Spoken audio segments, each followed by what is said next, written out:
যে কারণে মাধ্যমে যেভাবে আপনি আপনার অন্তরটাকে সুস্থ এবং পরিচ্ছন্ন রাখতে পারবেন, সুস্থ এবং পরিচ্ছন্ন রাখতে পারবেন। 1 নম্বর পয়েন্ট হচ্ছে আত-তাআল্লুকু বিল্লাহ। আপনার অন্তরকে আল্লাহ রাব্বুল আলামিনের সাথে, আল্লাহ তাআলার আনুগত্যের সাথে, আল্লাহ রাব্বুল আলামিনের ইবাদতের সাথে আপনার অন্তরটাকে সম্পৃক্ত করে নিতে হবে, অন্য কিছুর সাথে নয়। অন্য সব কিছুর থেকে তাআল্লুকটা আস্তে আস্তে করে কমায় দিতে হবে।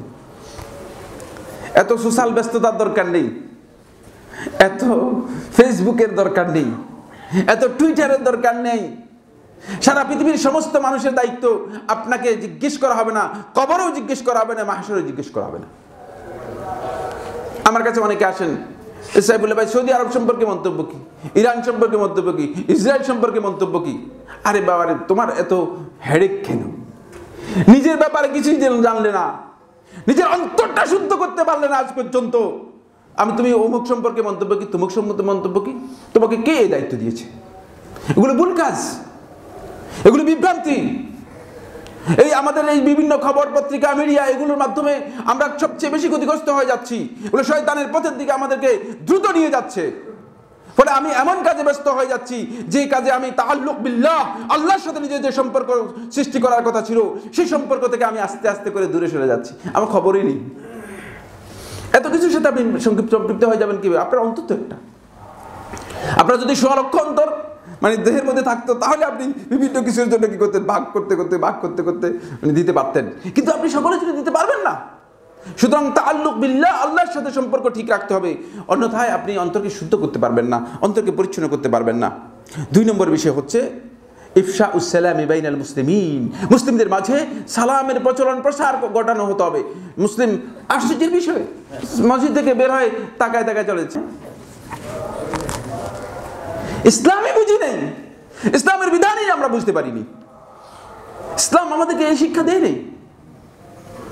আমরা সালাম দিব, এই কাজ আমাদেরকে ইসলাম শিখাই নেই। ফলে আমাদের মধ্যে ভালোবাসা তৈরি হওয়ার জন্য আল্লাহ নবী সাল্লাল্লাহু আলাইহি ওয়াসাল্লাম, এগুলো দীর্ঘ আলোচনা, সবগুলো দলিল রয়েছে, কিন্তু সময়ের কারণে আমরা সেই দলিল দিতে পারছি না।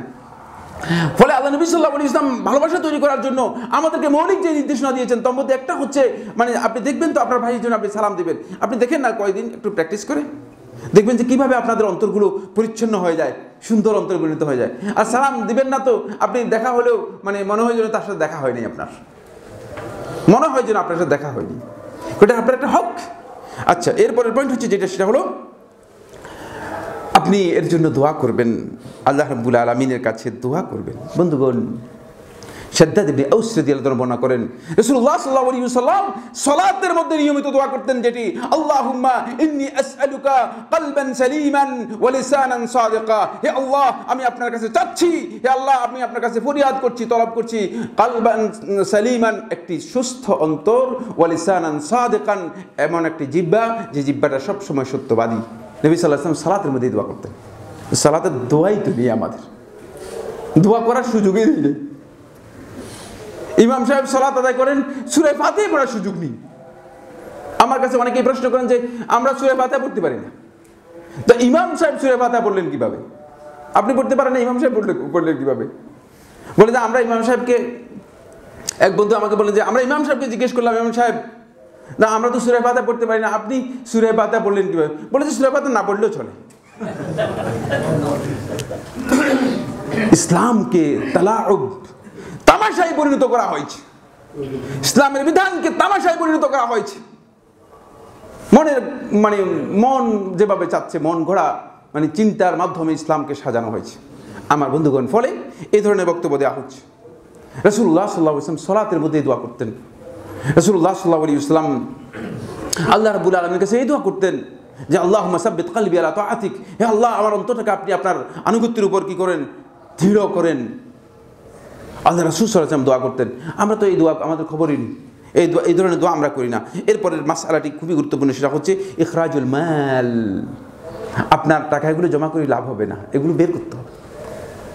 যদি নিজে বের না করেন তাহলে আপনার কাছ থেকে বের হয়ে যাবে, আপনার অনিচ্ছায় বেরিয়ে যাবে, আপনি এগুলোর মালিক থাকবেন না।